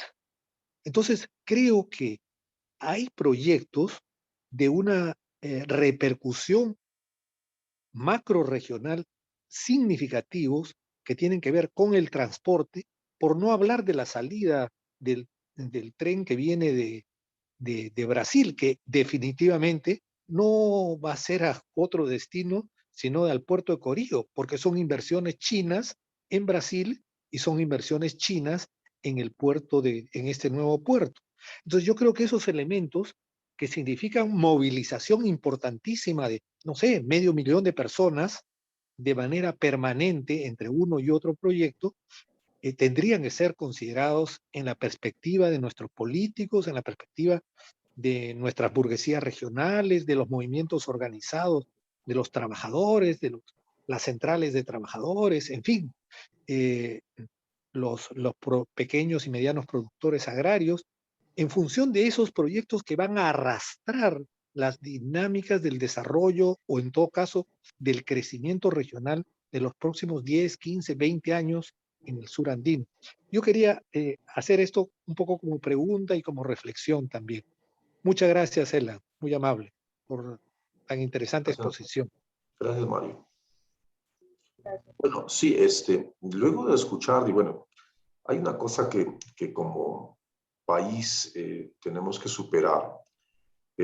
Nuestra población, nuestros políticos, que al final los políticos son la expresión de la población, pues, ¿no? Esta mentalidad de corto plazo. O sea, es tan arraigada la mentalidad de corto plazo. Y yo lo percibo incluso como profesor universitario. Tengo más de 30 años de profesor universitario en la Universidad del Altiplano de Puno. Y tanto, digamos, en el ámbito de la actividad profesional, ¿no? ¿Cómo hacemos para quebrar o superar esta mentalidad de corto plazo, ¿no? Que se ve en profesionales, en políticos, en la actividad empresarial, ni qué decir, ¿no? O sea, cuando un empresario sabe que siendo formal podría obtener mayores beneficios, pero se mantiene en la informalidad, también es un asunto de tener esta mentalidad de corto plazo, ¿no? De buscar el día a día, ¿no? Yo creo que hay un gran desafío que tiene que ver con la incidencia, la sensibilización, la educación. Y cuando digo educación no me refiero a la escolarización o a la instrucción, sino a todas estas formas o mecanismos que tenemos para fortalecer las capacidades de las personas, ¿no? Creo que hay un gran desafío para fortalecer a la vida ciudadana, ¿no? Para que tomen conciencia de los temas públicos, de los asuntos públicos, ¿no? Cuánta de nuestra población realmente toma atención en los asuntos públicos, que ni siquiera habríamos hablado de asuntos públicos de carácter pues, regional, ¿no? Sino asuntos públicos en su propio distrito, en su propio entorno, ¿no? Y más están atentos al corto plazo o a los beneficios que pudiesen obtener y así, ¿no? Y bueno, ni qué decir del papel de los medios de comunicación que no abona, ¿no? Entonces, tu participación, Mario, me hace pensar en esta mentalidad de corto plazo que está en la población y que no solo es en la población, que en fin es la población, sino también en los políticos, ¿no? En los políticos de escala regional, de escala provincial, de escala distrital, ¿no? Yo veo esto y como lo mencioné, me parece que es un asunto que se va a ir, que tiene que solucionar y que va a tiene un horizonte más largo, ¿no? No lo veo que la solución va a ser inmediata, ¿no? Pero sí, o sea, esa toma de conciencia, esa elevación de la cultura política de la población es un gran desafío, ¿no? Y bueno, ahí creo que quienes estamos vinculados al mundo de la cooperación, hay ahí la urgencia de estos proyectos, planes que tengan que ver con el trabajo con la población, ¿no? Que a veces cuando se habla de fortalecimiento de capacidades, no pasa de cuestiones que son más materiales y productivas, que eso ciertamente son importantes, ¿no? Pero creo que hay un gran trabajo que tiene que hacerse con la información, el conocimiento, temas de cultura, de historia. Yo lo veo como profesor universitario, es increíble cómo se borró completamente todo lo que es cursos de realidad nacional, realidad regional. Eso no existe. Lo que existe son cursos de emprendimiento. Está muy bien, claro, pero vemos cómo esta preocupación por un espíritu crítico en la población está desatendida, ¿no? Eso creo que es una agenda, dentro de la agenda tendría que tocarse ese aspecto, ¿no? De la propia población, ¿no? Listo. Muchísimas gracias, Ela, a ti, a José Luis también, ¿no? Por dar esta visión del sur, ¿no? Que pocas veces también se conocen y se discuten en los conversatorios y en los grandes medios, ¿no? Siempre nos analizan desde allá, pero no se escuchan las voces desde aquí, ¿no? Muchas gracias por eso y bueno, muchas gracias a todos por su participación. Les pido si pueden abrir sus cámaras para hacer una toma final y hasta el próximo martes.